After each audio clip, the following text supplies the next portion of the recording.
ഉപരാഷ്ട്രപതി തെരഞ്ഞെടുപ്പാണല്ലോ ഇനിയിപ്പോൾ ദേശീയ തലത്തിൽ നിന്ന് വരുന്ന ഏറ്റവും പ്രധാനപ്പെട്ട ചർച്ചകളിലൊന്ന്. എന്തിനാണ് ജഗദീപ് ധൻകർ ഉപരാഷ്ട്രപതി സ്ഥാനം രാജിവെച്ച് പുറത്തുപോയത് എന്ന ചോദ്യത്തിന് ഉത്തരം രാജ്യത്തിന് ഇതുവരെ കിട്ടിയിട്ടില്ല. കേന്ദ്ര സർക്കാർ മൗനം തുടരുകയാണ്, BJP മൗനം തുടരുകയാണ്. ഏതായാലും എപ്പോഴെങ്കിലും ഒരു സമയത്ത് അദ്ദേഹം അത് തുറന്നു പറയുമോ എന്ന് കാത്തിരിക്കുന്ന ആളുകളും നമ്മുടെ ഇടയിലുണ്ട് എന്നതും പ്രധാനപ്പെട്ടതാണ്. ഏതായാലും ഒരു നല്ല രീതിയിലായിരുന്നില്ല ആ ഇറങ്ങിപ്പോക്ക് എന്നത് നമുക്ക് വളരെ വ്യക്തമാണ്. ഒരു ഉപരാഷ്ട്രപതിക്ക് അദ്ദേഹം ഇത്രയും നാൾ പ്രവർത്തിച്ചതിന് മര്യാദയ്ക്കൊരു യാത്രയയപ്പ് പോലും പാർലമെന്റിൽ കൊടുക്കാതെയാണ്, അല്ലെങ്കിൽ വാങ്ങാതെയാണ് ആ മനുഷ്യൻ സ്ഥാനം ഉപേക്ഷിച്ച് ഇറങ്ങിപ്പോയത്. അതെന്തുകൊണ്ട് സംഭവിച്ചു എന്ന ചോദ്യം ഉയർന്നു വരുന്നു. അതിൽ മൗനം പാലിക്കുമ്പോൾ തന്നെ മറുഭാഗത്ത് ഉപരാഷ്ട്രപതി സ്ഥാനാർത്ഥിക്കായുള്ള ചർച്ചകൾ BJP തുടങ്ങിയിരിക്കുന്നു എന്നതാണ് ഏറ്റവും പ്രധാനപ്പെട്ട കാര്യം. ഇന്ന് ആഭ്യന്തരമന്ത്രി അമിത്ഷാ പ്രധാനമന്ത്രി നരേന്ദ്രമോദിയുമായി കൂടിക്കാഴ്ച നടത്തും. ഒപ്പം തന്നെ JP നദ്ദയുമായും പ്രധാനമന്ത്രി കൂടിക്കാഴ്ച നടത്തുമെന്നാണ് ഇപ്പോൾ നമുക്ക് മനസ്സിലാക്കാൻ കഴിയുന്നത്. ഒപ്പം ഇന്ത്യ സഖ്യവും ഉപരാഷ്ട്രപതി സ്ഥാനാർത്ഥി നിർണയത്തിനുള്ള ചർച്ചകൾ ആരംഭിക്കാൻ പോകുന്നു എന്ന് മനസ്സിലാക്കാൻ കഴിയുന്നു. വിവരങ്ങളുമായി സ്വാതി ദില്ലിയിൽ നിന്ന് നമ്മളോടൊപ്പം ചേരുകയാണ്. നോക്കാം, ഉപരാഷ്ട്രപതി സ്ഥാനാർത്ഥി നിർണയ ചർച്ചകൾ എങ്ങനെ പോകുന്നു? ജഗദീപ് ധൻകർ രാജിവെച്ച് പോയതിൽ എന്തെങ്കിലും ഉത്തരം കേന്ദ്ര സർക്കാരിന് പറയാനുണ്ടോ എന്ന്. Swathi, good morning. ഇപ്പോൾ ഇവിടെ പറഞ്ഞത് തന്നെയാണ് ചോദ്യങ്ങൾ. ഉപരാഷ്ട്രപതി സ്ഥാനത്തേക്കുള്ള സ്ഥാനാർത്ഥി നിർണയ ചർച്ചകൾ രണ്ട് സഖ്യങ്ങളിലും, NDAയിലും ഒപ്പം തന്നെ ഇന്ത്യ സഖ്യത്തിലും തുടങ്ങുകയാണ്. BJP ഇന്ന് വളരെ പ്രധാനപ്പെട്ട കൂടിക്കാഴ്ചകൾ, പ്രധാനമന്ത്രി അമിത്ഷാ ഒപ്പം തന്നെ JP നദ്ദ കൂടിക്കാഴ്ച നടക്കുന്നു. മറുഭാഗത്ത് ഇന്ത്യ സഖ്യവും ചർച്ചകളിലേക്ക് പോകുന്നു എന്നാണ് അറിയാൻ കഴിയുന്നത്. പക്ഷേ അപ്പോഴും ഉത്തരം കിട്ടാത്തൊരു ചോദ്യം, എന്തുകൊണ്ട് ജഗദീപ് ധൻകർ രാജിവെച്ചു എന്നതാണ്.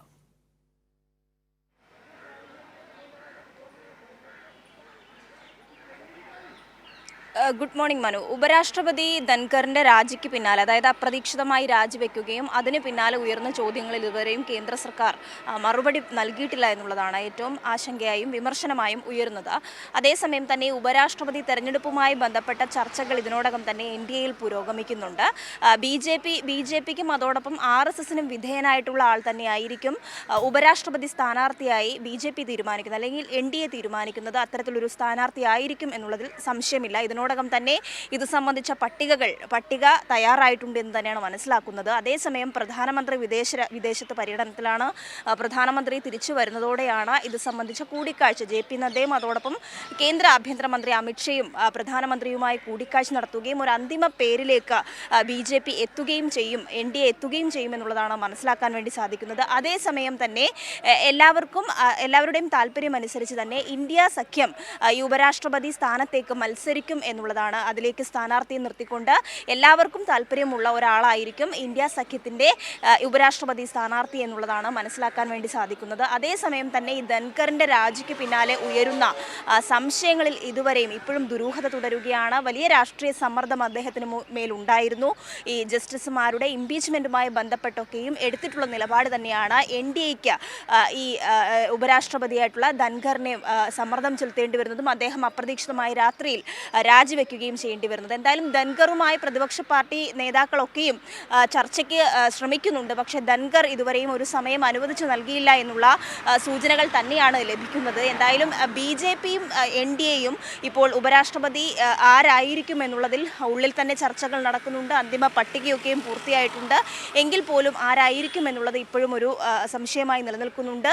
അതേസമയം തന്നെ ധൻകറിന് യാത്രയയപ്പ് നൽകാത്തതിലുള്ള പ്രതിഷേധം പാർലമെന്റിലടക്കം ഉയരുകയും ഡോക്ടർ ജോൺ ബ്രിട്ടാസ് MP ഉൾപ്പെടെയുള്ളവർ ഈ വിഷയത്തിൽ വലിയ ചോദ്യങ്ങൾ കേന്ദ്ര സർക്കാരിനെതിരെ ഉയർത്തുകയും ചെയ്തിട്ടുണ്ട്. അദ്ദേഹത്തിൻ്റെ ഭരണഘടനാ പദവി മാനിക്കാതെ, അല്ലെങ്കിൽ ആ മര്യാദ നൽകാതെയുള്ള കേന്ദ്ര സർക്കാരിൻ്റെ നിലപാടിനെതിരെ വലിയ വിമർശനങ്ങളാണ് ഉയരുന്നത്. എന്തായാലും ആരായിരിക്കും ഒരു ഉപരാഷ്ട്രപതി സ്ഥാനാർത്ഥിയായി എത്തുക എന്നുള്ളത് തന്നെയാണ് ഇപ്പോൾ. അതിലൊരു സർപ്രൈസ് എൻട്രി ഒക്കെ പ്രതീക്ഷിക്കുന്ന ആളുകളുണ്ട് കേട്ടോ സ്വാതി. ഇപ്പോൾ ശശി തരൂരിന്റെ രാഷ്ട്രീയ നിലപാടുകളുടെയൊക്കെ പേരിൽ ഒരുപക്ഷെ ശശി തരൂർ അത്തരത്തിൽ ഉപരാഷ്ട്രപതി സ്ഥാനാർത്ഥിയായി എത്തുമോ എന്ന സർപ്രൈസ് എൻട്രി ഒക്കെ പ്രതീക്ഷിക്കുന്ന രാഷ്ട്രീയ നിരീക്ഷകരും ഒക്കെ ഉണ്ട് നമ്മുടെ ഇടയിൽ. അങ്ങനെയുള്ള ചർച്ചകളും നടക്കുന്നുണ്ട്.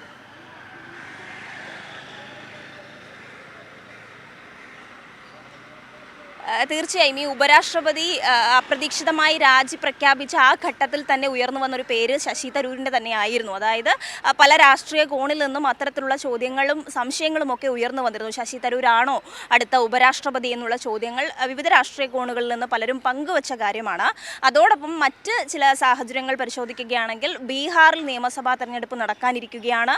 അപ്പോൾ ആ ബീഹാറിൽ ഒരു രാഷ്ട്രീയ നേട്ടം കൊയ്യുന്നതിന് വേണ്ടി BJP അത്തരത്തിൽ ബീഹാറിൽ നിന്നുള്ള ആരെങ്കിലും ആയിരിക്കുമോ ഉപരാഷ്ട്രപതി ഉപരാഷ്ട്രപതി സ്ഥാനത്തേക്ക് പരിഗണിക്കുക എന്നുള്ള കാര്യവും കൂടി ഇപ്പോൾ ചർച്ചയാകുന്നുണ്ട്. എന്തായാലും ആരായിരിക്കും എന്നുള്ളത് ഇപ്പോഴും ഒരു സർപ്രൈസായി തന്നെ നിലനിൽക്കുകയാണ്. സംശയം വേണ്ട, NDA എന്തായാലും ഈ ഉപരാഷ്ട്രപതി സ്ഥാനത്തേക്ക് മത്സരിപ്പിക്കുന്നത് BJPക്കും അതോടൊപ്പം RSSനും വിധേയനായി നിൽക്കുന്ന ആൾ തന്നെയായിരിക്കും എന്നുള്ളത് തന്നെയാണ് ഇപ്പോൾ രാഷ്ട്രീയ കോണുകളിൽ നിന്ന് ഉയരുന്നത്.